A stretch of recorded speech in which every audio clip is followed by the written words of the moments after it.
Howdy folks, Jambareeqi here, and I love the Muppets. They're hilariously anarchic, but also charmingly eccentric. They can be really silly, but they also have a lot of heart to them.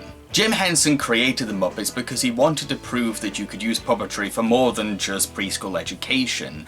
Puppetry could be for everyone, and that's what makes the Muppets so awesome. I also love Muppet movies, and in this video I'm going to be talking about my choices for the top 5 best and worst Muppet films. These are my own personal picks. You're welcome to disagree with any of them, but just try to be civil in the comments. This video is not designed to upset or annoy anyone, it's just an honest ranking of a collection of films. Simple as. Before we begin, here are a couple of rules for which films count. Firstly, the film has to have a unified narrative. There needs to be a story being told. It can't just be a 1-hour variety show special or some kind of tribute to a special guest celebrity. It also has to star characters from the Muppet Show in main or supporting roles within the central narrative. I'm not going to count a film as a Muppet movie just because it features Kermit in a cameo or serving as a host. The film has to be 45 minutes or longer, the official running time for a feature film. Lastly, it doesn't matter where the film was released. Theatres, straight-to-video, TV, they all count. With all of that being said, let's begin, starting with my choices for the top 5 worst Muppet movies.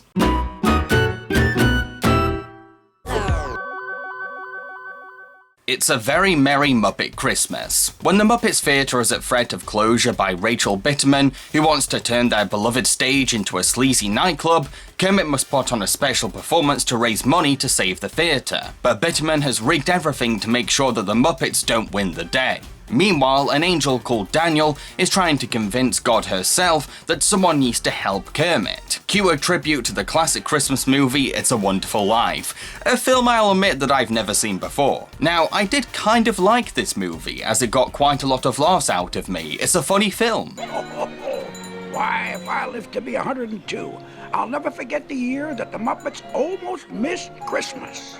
And I see Storm pull in, and I... Hey, buddy, what are you doing? We're trying to make a movie over here. Why, I'm Joe Snow, your affable, good-natured narrator. Snowman narrator? We don't have no snowman narrator. Now get out of shot, you Burl Lives wannabe. And I thought David Arquette made for a very charming, nerdy angel. But this is an emergency. It's about Kermit the Frog. Listen, I don't worry about him. He always does the right thing. Yeah, well, I'm afraid that if you don't help him, he may never do the right thing again. What? Can you please just take a look at this case, Your Honor?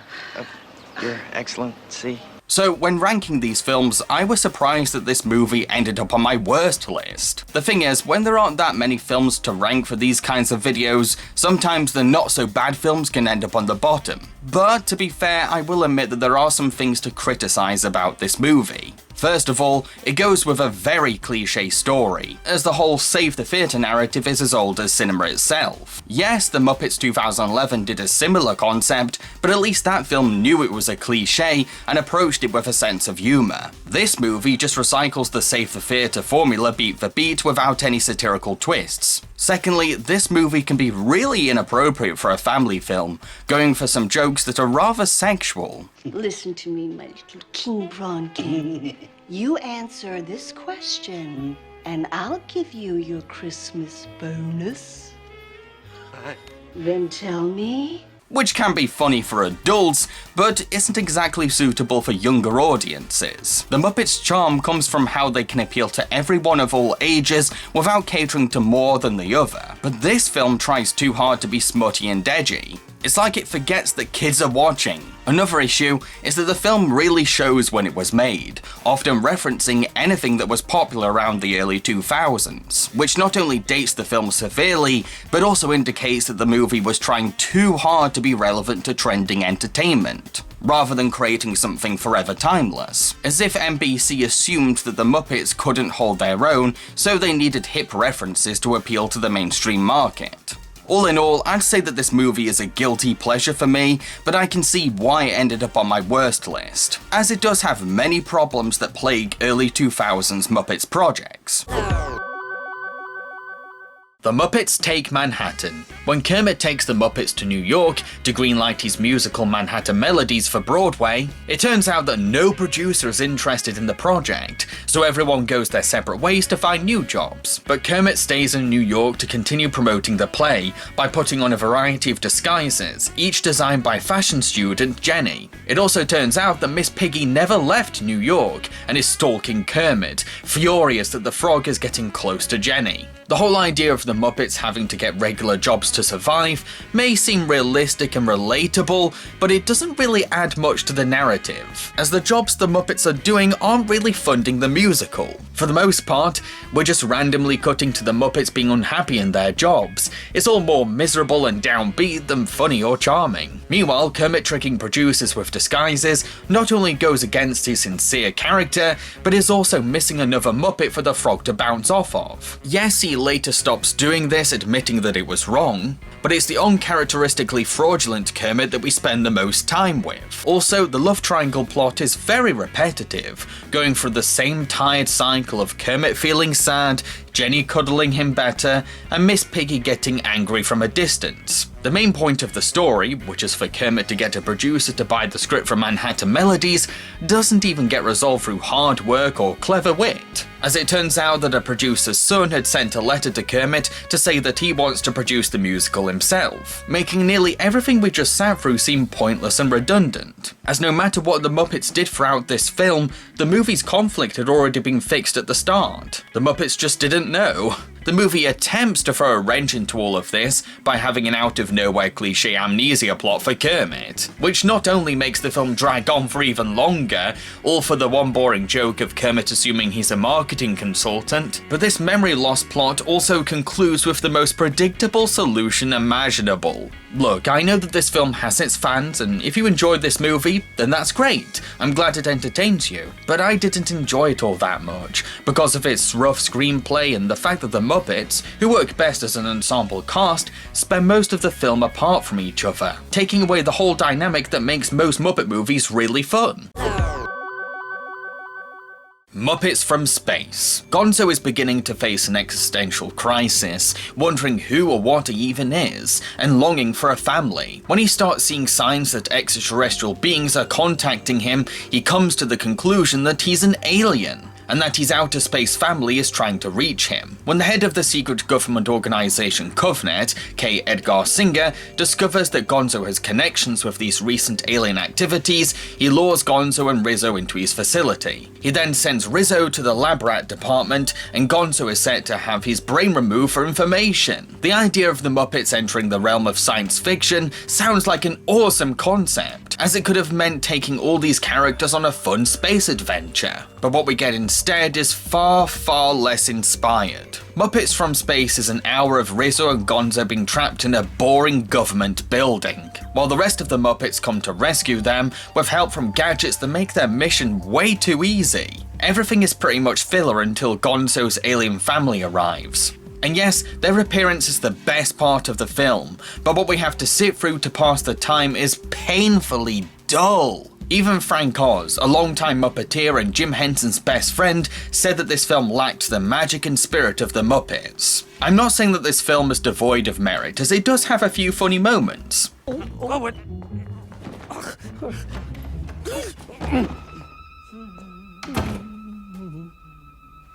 Doctor? Doctor? Doctor? Oh, doctor. Doctor. Plus, K. Edgar Singer is an enjoyable villain who has an amusing double act with his dim-witted assistant. Rancho. Yes, sir? The remote. The goat? The remote! And he ends up having a rather endearing conclusion for an antagonist. It's rare that family films show mercy to their villains. The problem is that this film is a wasted opportunity, missing the wonderful chance to take the Muppets into an exciting, fantastical genre. For Muppet standards, this film is not very good and perhaps average at best. The Muppets Wizard of Oz. Dorothy works at her auntie and uncle's cafe, but really wants to become a pop star instead. However, her auntie disapproves of this, insisting that it's not the life for her. When a hurricane hits Dorothy's home, she wakes up in the land of Oz, and her pet prawn can now talk. A good witch tells her that the Wizard of Oz can help her become a pop star. She just has to follow the yellow brick road to get to him. Along her journey, she meets a scarecrow who needs a brain, a tin whatever after a heart, and a cowardly lion who desires to have stage courage. Unfortunately, a wicked witch wants to stop Dorothy's quest, so she orders her biker gang to go after our heroes. This really is a misguided and cynical take on the classic fairy tale adventure. Having Dorothy's goal be about becoming a pop star instead of wanting to go home is an obvious attempt to make the Muppets more hip and modern, but just comes off as a desperate attempt to seem trendy, especially when some of the musical numbers are edited more like pop videos. This all pays off badly,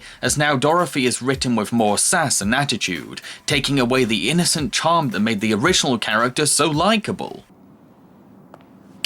Check it out. Your little show's about to be canceled. All right, Gail. This ends now. Once and for all. Bring it. Let's go. It's on. I'm ready. Come with it. Yeah. But worst of all, Ashanti sadly can't act and has no screen presence. Her amateur wooden performance makes her almost invisible when put alongside the energetic and charismatic Muppets. Oh. Wait, you're the Wizard of Oz? Oh, no. I'm not the wizard. I'm Scooter. First assistant to the big man. Welcome, Dorothy. Why, we've heard a lot about you. You're all anyone's talking about. Great. Oh, that's terrific. Don't get me wrong, Ashanti is a wonderful singer with a terrific voice, but it's obvious that she wasn't hired for her acting. She was just a popular celebrity at the time who had recently released a chart-topping platinum album, and the producers thought that attaching her name to their TV movie would be good for ratings. Plus, there's also the strange decision to cast Fozzie, the least intelligent Muppet, as the cowardly lion who wants courage, and Kermit, the neurotic frog with weak nerves, as the scarecrow who wants a brain. Hang on, shouldn't it be the other way around? This is such a missed opportunity and quite unfaithful to the characters. Not to mention, I found the film's humour to be very flat and rarely funny. Many of the jokes are more akin to something like Fozzie Bear would say in his bad stand-up comedy routine, but without any of the self-awareness. You know, I can't wait till I get a brain so I can understand what's fun about hanging out at trendy nightclubs. Yeah, what's the deal with all these poppies anyway? Oh, wait, here comes a fact. According to my database, the poppy has a powerful sleep-inducing effect. Sleep-inducing effect? Oh, that's silly. How could the little flower... Lion? Or the comedy just goes for easy, cheap, gross-out laughs. This was me. What? You can smell it? What do these do? Nothing. They're my nipples.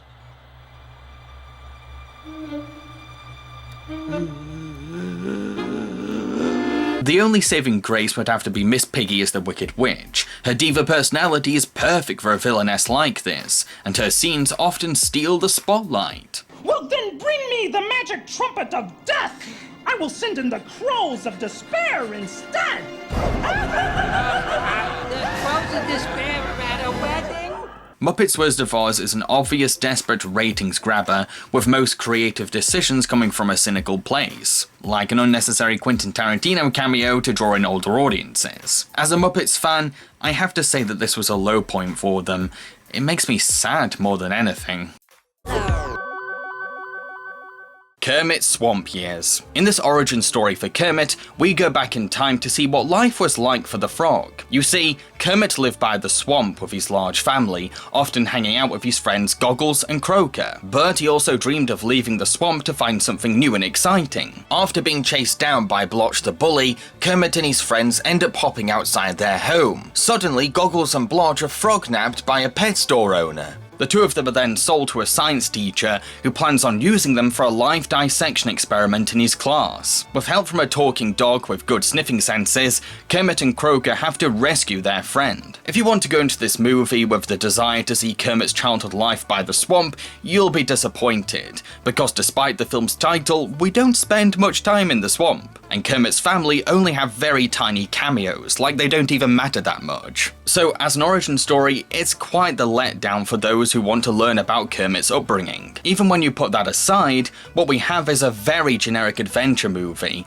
one that is full of ideas we've seen so many times before. The main character dreams of leaving his home to explore the outside world. He's paired up with a character with a drastically different personality. Along their adventure, they reluctantly let an annoying talking animal who never shuts up help them on their quest, and must save their friend from a kidnapper with devious intentions, who they defeat by revealing that their kind can talk. It's like the filmmakers weren't even trying and went with the first things that came to their heads. Now, yes, this movie was clearly aimed more towards younger audiences, but I'm afraid that's no excuse for the filmmakers to try less hard or copy other films. Children deserve original creative stories as much as adults. It's okay to keep things simple for kids, but that's not a license to be unimaginative. We need to respect children as an audience and inspire their creative thinking. The only praise I'll give this movie is that at least it has a well-meaning cause, to call out the cruelty of live animal dissections in schools. But that's an aspect of the film that doesn't even become important until the very end. It's obvious that this film wasn't made with love. It's a cash grab,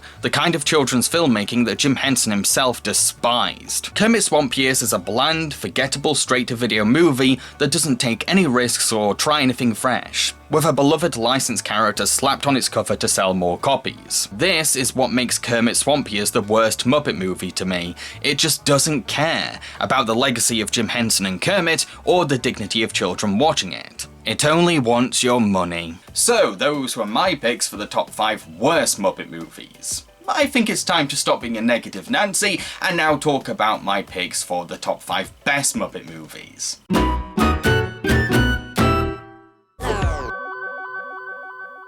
Muppet Family Christmas. When Fozzie and his friends decide to surprise Fozzie's mum for Christmas Day, she has to cancel her vacation to take care of her unexpected guests. Plus, her house-sitter Dog is annoyed that he can no longer have a quiet Christmas alone. Things then escalate when even more Muppet characters end up crashing the surprise festive party. Plus, the cast of Sesame Street even turn up. But not everyone has made it, as Miss Piggy says she'll be late. Can she make it in time to spend Christmas with her Kermie? Now, this film is far from some kind of spectacle, as it's just a Christmas get-together, but I think that's what makes it so charming. It's a laid-back slice-of-life comedy set at the most wholesome time of the year. Also, while it might not have the same sense of adventure as other Muppet movies, it does have its own hilariously silly conflicts. From Gonzo and the disguised dinner turkey fighting over Camilla the chicken, to Fozzie Bear trying to start a comedy act with a snowman.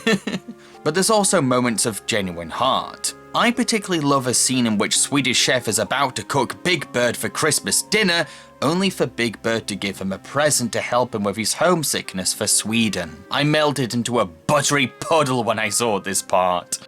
I wanted to give it to you because, well, I know that you're from Sweden, and it must be hard for you because you're away from your family and loved ones during the holidays. At Christmas, there are places and people and things that become very, very special. It's a movie about adapting to sudden changes on a very special day, finding compassion for those from different backgrounds, and appreciating how a family can be as big as you want it to be. It's quite possibly the most underrated movie from the Muppets, and I urge you all to check it out if you've never seen it before.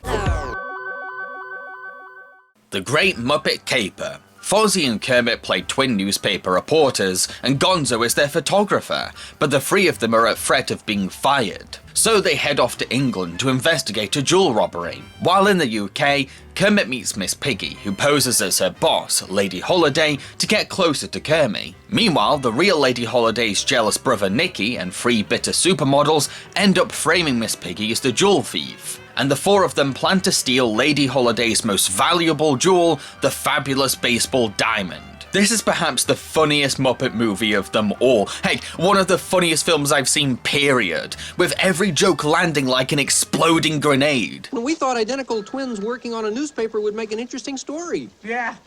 Well, it doesn't. Especially since you two guys don't look anything alike. Well, that's because Fozzie's not wearing his hat. Fozzie, put your hat back on. Oh, yes, sir. See? Oh, yeah. It's the most self-aware of the Muppet films too, breaking the fourth wall so much that even Deadpool himself would blush. Kermit, I'm sorry. Oh, please don't go, Kermit, please. Please don't go. Kermit, please. Oh, please, I'm sorry, please. Please. Piggy, Piggy, hold it. Piggy. Piggy, you're overacting. What? You're overacting. You're hamming it up. I am not. I am trying to save this movie. Oh, yeah? Well, save your performance instead. I honestly couldn't stop laughing while watching this film. It's a constant string of solid jokes and clever humour, a rapid machine gun firing of brilliant comedy. I also think that it handles the whole struggling Muppets concept far better than Take Manhattan, as Kermit and his friends are actually sharing their poverty together, making for an upbeat sense of camaraderie. Plus, their penny pinching plays an integral part in the narrative. Well, we're going to London, and we were wondering if you could recommend a nice hotel. Actually, a cheap hotel. How cheap? Free. What? That narrows the field a bit.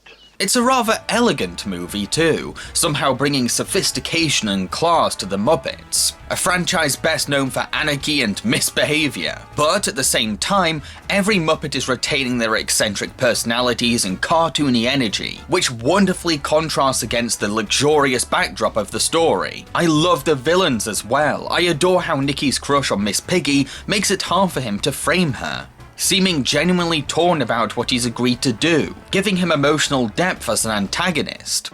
I don't know why you love her like you do. I don't know why, I just do.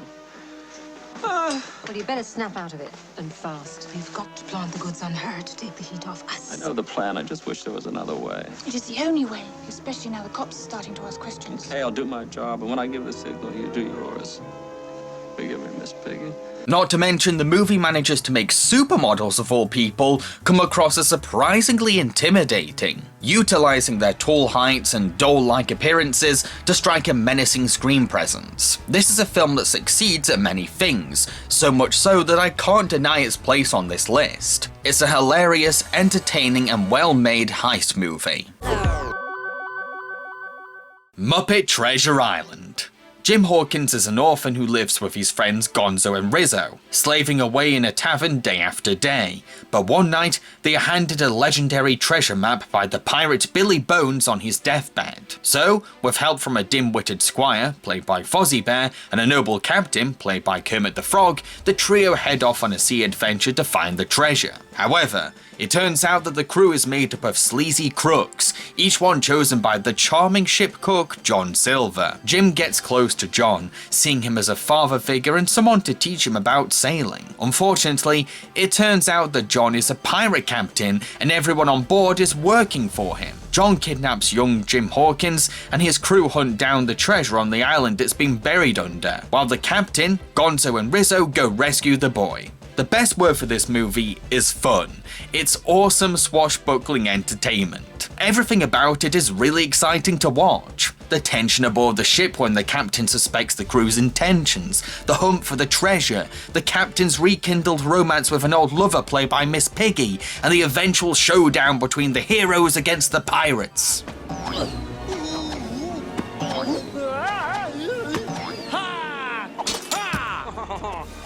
Why don't you pick on somebody your own size, huh?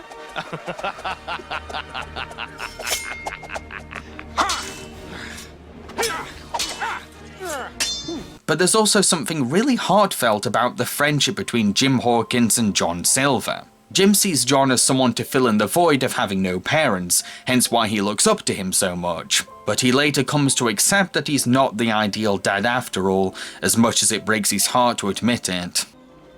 Now take your oars and row away. I never want to see you again, ever.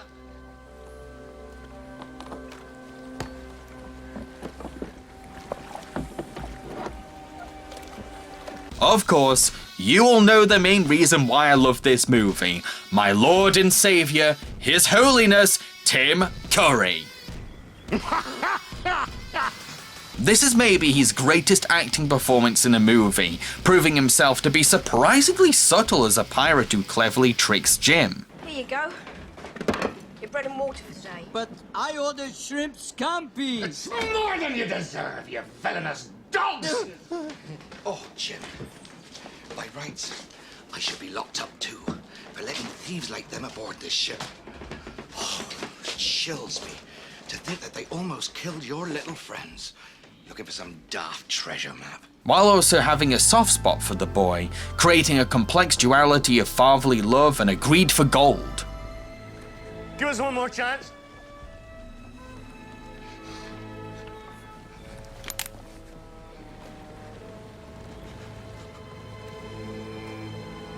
Oh, hell, Jim.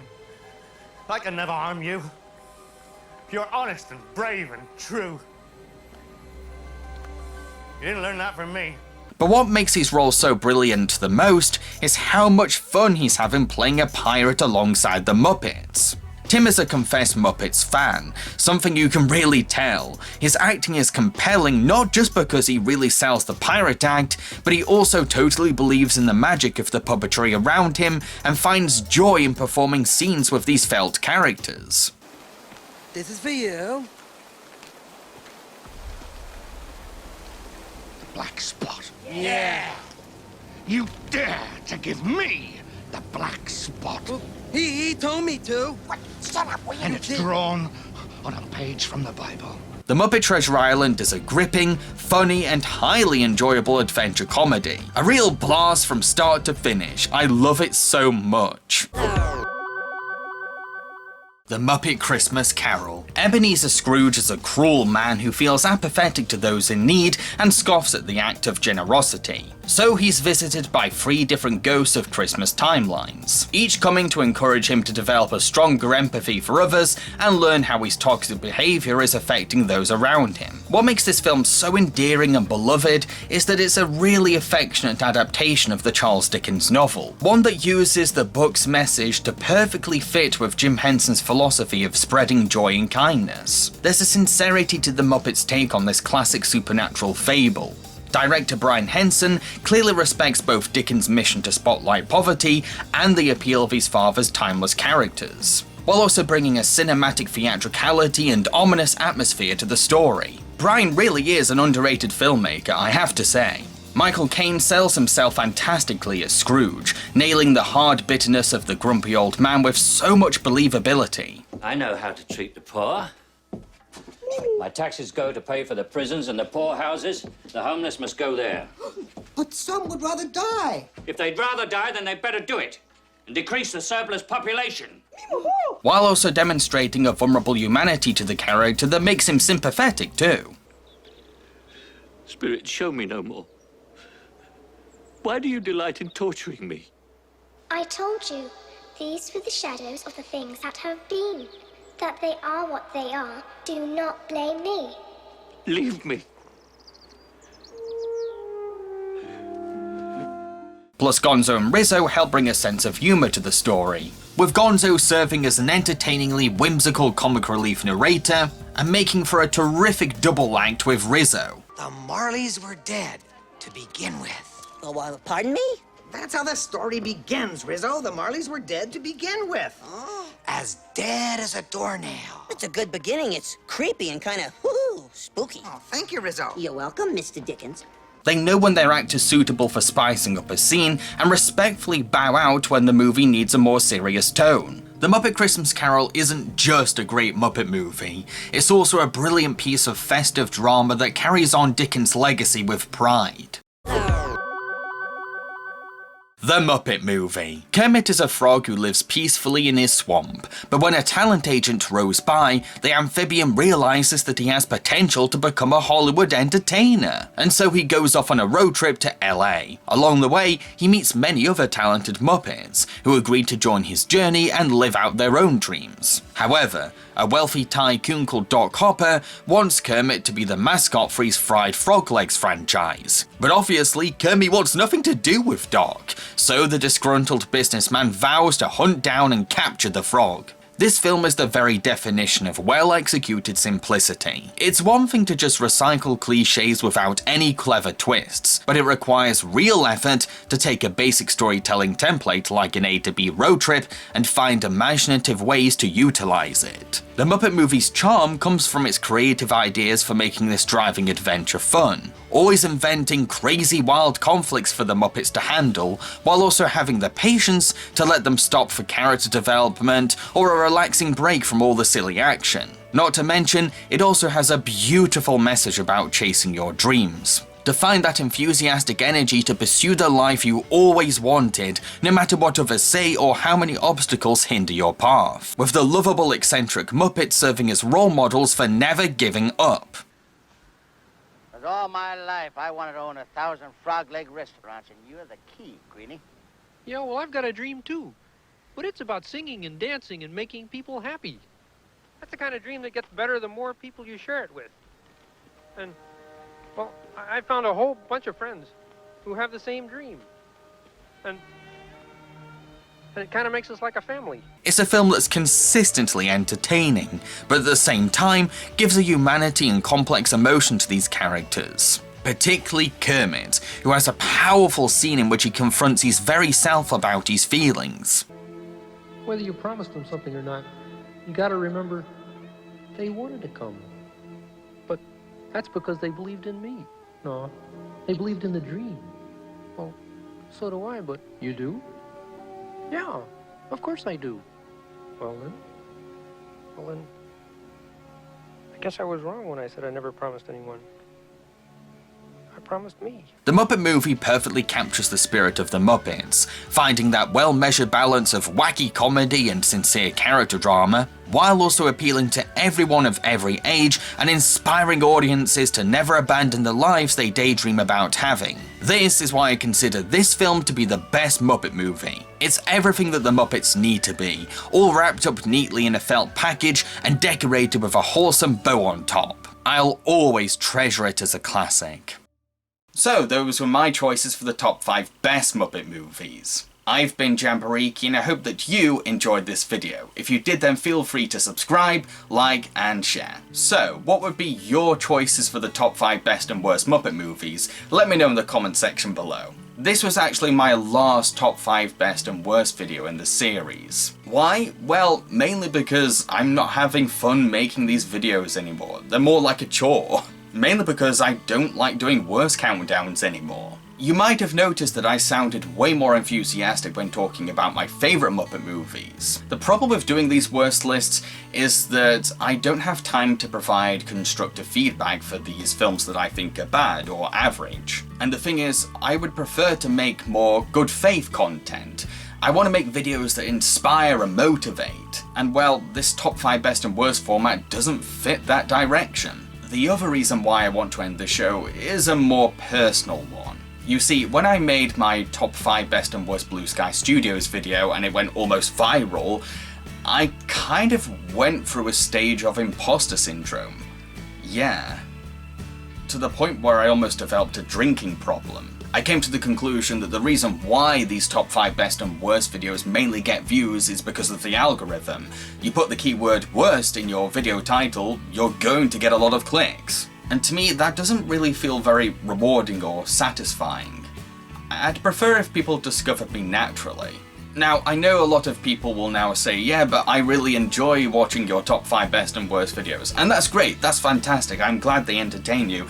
It's just, well, I'm starting to lose pride in them and I'm just not having fun making them anymore. Don't get me wrong, I still want to make top 5 videos. I love doing countdown videos, but I'd rather do ones that are more positive, more focused on things that I love. I hope that this all explains everything, gives you some kind of closure, and that you understand why I've made this decision. Cheerio, folks.